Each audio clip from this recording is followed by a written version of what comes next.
YouTube? This is your boy the Visionary. Welcome to another episode of Firesidechats. This video is going to be about a thesis I have, or I've been having for the past year or so, in regards to geopolitics and politics in general. If you've been paying attention to what's been happening in government, in Congress and Senate and whatnot, you've been noticing that there have been certain individuals who hold public office, who are in the public spotlight, who have fallen from grace because of the fact that there's some type of scandal or there's some sort of corruption that they've been perceived to do or be a part of, and so they just give up their office, or they're pushed out and they just disappear from the public eye. My thesis is that there is a certain agenda that's trying to be pushed by individuals or groups or organizations, and that these people who have fallen from grace, fallen from the public eye, were somehow standing in their way. And I'm going to give you some proof about that. Now, there's a certain number of people that you've been paying attention to have fallen from grace. For instance, let's look at, let me see. Alright, Eliot Spitzer. Now, most people who know or don't know Eliot Spitzer, just to refresh, he was the district attorney who was, he was a district attorney and for New York State, basically, and he was a character in the geopolitical sphere. Like, he was one of those, they called him the cowboy. He was the cowboy district attorney. He took no prisoners. If you was on his radar, he went after you with everything he had, and so on and so forth. Then all of a sudden, there was a scandal. Basically, his scandal was he was, he was going to strip clubs and using taxpayer money to buy expensive escorts and yada yada yada. Needless to say, this gets out. He basically steps down from his office. A year or so later, he gets like a talk show. He goes on other people's talk shows and talks about the events, situation, and yada yada yada, and what happened. Now, the thing is, during the time of the scandal, you know what I mean? Like, you have to put into context that these guys who are in these high positions of power, they do shit like this all the time. So this man has been, I think, DA for like God knows how long. And you have to wonder, how long has he been doing this? And then all of a sudden it gets out now. Mind you, it gets out because it was a CIA done thing. It was a CIA operation that was tracking him for some reason. And no one understands why. Why was the CIA watching him for whatever reason? So you have to take into context, what was he doing at the time, ignoring the scandal and whatnot. And what he was doing at the time was he was going after Wall Street. Like, that was the biggest shit. This was like 2008. This is basically during 2008, 2009. He was going hard body after Wall Street. Like, yo, I've been watching what the fuck they've been doing. I'm bringing criminal indictments against, Goldman Sachs, Bank of America, Citibank, all those banks that were involved in the foreclosure scandal, the credit swap, derivatives market, and all that other shit. And he was going after them hard body, like he was taking no prisoners. Then all of a sudden, he gets caught in this scandal and he gets moved off the chessboard. Now I'm going to use the metaphor, the grand chessboard, because to me this looks like a giant game being played on a giant chessboard against two opponents who don't necessarily know that each other exists, but they're playing against each other. So I see Eliot Spitzer, and he's a pawn that gets moved off the chessboard. Now you're wondering, why is that? That could be a coincidence, the fact that he's going after Wall Street and yada yada yada, and him getting caught. That can just be a coincidence. Throw that out the window. That doesn't matter. All right, let's look at other people. Let's look at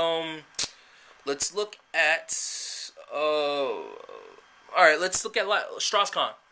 Now, no, most people don't know who Strauss-Kahn is. He was basically the head of the IMF, the International Monetary Fund. They're basically like the Federal Reserve to Europe, basically, and they do business with the Federal Reserve. Now, in 2011, there was a big scandal where he was supposedly accused of raping a hotel maid. So what happens is he gets accused, he gets arrested, they lock him up, and he's in jail for a few weeks, and he fights a case. All of a sudden, after all that hoorah, the prosecutor basically goes, all right, we found holes in the plaintiff's story, and so they were forced to drop the entire case whatsoever. But the damage was already done. He lost face in the eye of the public, in particular in Europe, basically. So he leaves. He basically leaves. He disappears off the public eye. You hear a little thing or two about him in Europe. Basically, he tries to do a counter. He puts a counterclaim against the maid, but that doesn't go through. So he disappears. Now the thing is, no one's asking who was he really? Why was he here during that time? Because he was here for a specific reason. You know why he was here for a specific reason? He was here to oversee a transaction between the Federal Reserve and the IMF, and oversee the transport of gold from the Federal Reserve to IMF to pay for basic debt. They had to, back their money and shit like that because the U.S., their credit claims and their shit was going down the drain. That's the reason why he was here. But the thing is, when he was here to do that, what occurred was that it was said in the papers that there was something definitely wrong with the gold, and he is not allowed to say anything about it in the public eye. Period. He says, I'm sworn to secrecy legally. I cannot say or talk about the issue, but there's something wrong with the gold. So I'm like, that makes no sense. What would be wrong with the gold or yada yada yada? So as soon as this happens, he comes to New York with his team. They oversee the transaction, but something's wrong, and the transaction does not go through at all. This is before the scandal pops off. So he does his thing, he does his report, and he's about to leave back to Europe to talk to IMF. Then all of a sudden the scandal pops off and he gets grabbed. Like, oh, you're grabbed, you are about to do, you raped this woman and yada yada. And in my head I'm thinking, isn't that kind of fucking convenient that he was literally leaving? He's about to be on the plane to report back to IMF, but then he gets yanked up for a rape scandal. So, he gets bagged, and, now everyone probably asking, like, what does point A have to do with point B? Meaning, how does him, rape have to do with the fact that he was here for the gold, to oversee the transaction of the gold, and the fact that there was something wrong with the gold? Fun fact, just recently, probably like a few weeks ago, there was two stories. One story. The first story is, the Federal Reserve and the vendors that do business with them that buy and sell gold have been finding in their inventories that they've had fake gold bars. Basically gold bars where the inside of the gold bar has been hollowed out and then filled with another type of metal, tungsten or whatever. You can look it up wherever you want, yada yada. So as I hear the story, I'm like, holy shit, this makes like no fucking sense.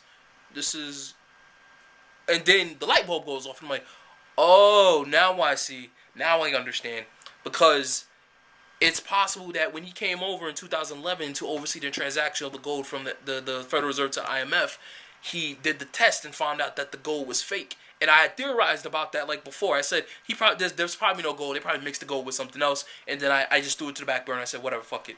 So this occurs. And this was a random story that pops up. Like, oh, your gold could be fake. Be careful, yada, yada. And I was like, wow, isn't that kind of fucking convenient that, he gets caught up with a rape scandal when he came over here to oversee the transaction of gold from the Federal Reserve to the IMF, says there's a problem with the gold, gets hit with the scandal, disappears from the face of the earth, then a year later, all of a sudden, we find out there's fake gold bars in the Federal Reserve and its vendors, and then all of a sudden, the price of gold starts to drop. Amazingly starts to drop. So I did more research into that, and I would just suggest you look up congressional hearings between Ron Paul and the Federal Reserve about gold. Look that up, and you'll see there's more proof to what my thesis is, what I'm trying to say. Are there other people who have done stuff that were, so you're looking at the story and you're going, okay, that's two, that's still a coincidence, he could have raped the woman and still, there couldn't have been anything wrong with the gold, it doesn't connect. Alright, let's talk about Charlie Sheen, my favorite. Random movie star, Hollywood personality, well known, has a long movieography, randomly comes out probably like around 2007 or 8 and says, yo, I don't agree with the publicly prescribed reasons for 9/11. I don't believe what the government says. I believe there's something else going on. I think we should do research, and I've done my own research. So he says this, and he gets the medium spotlight buzz. Like, oh my God, Charlie Sheen, how can you not believe, the general accounts of 9/11 that the government gave, yada yada. And he goes, because I have questions. There's too many things that are wrong with the story. I just think people should, research it and find out what's going on. I think the government is holding stuff back from us that they're not supposed to, and we need to be told the truth.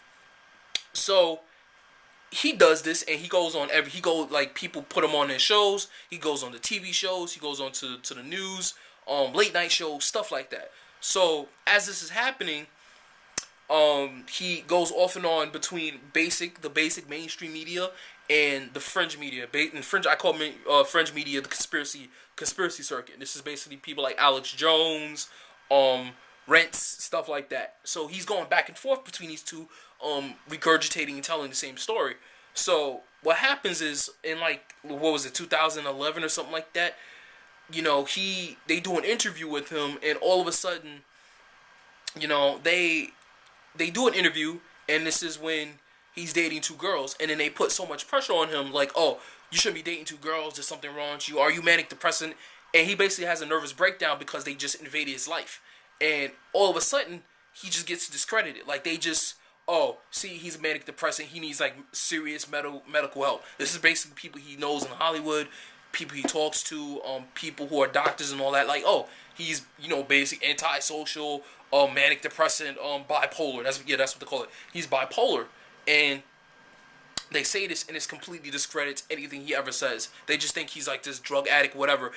And he loses his show, the 2.5 Men. That was his show. He loses that show. He disappears from the public eye for like a year or so, and then he gets a new show on something else. I forgot the name of it.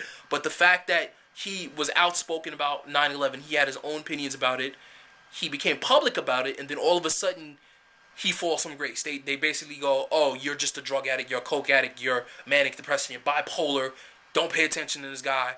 You know, they just delegitimize his entire his argument whatsoever in the 9/11 debate.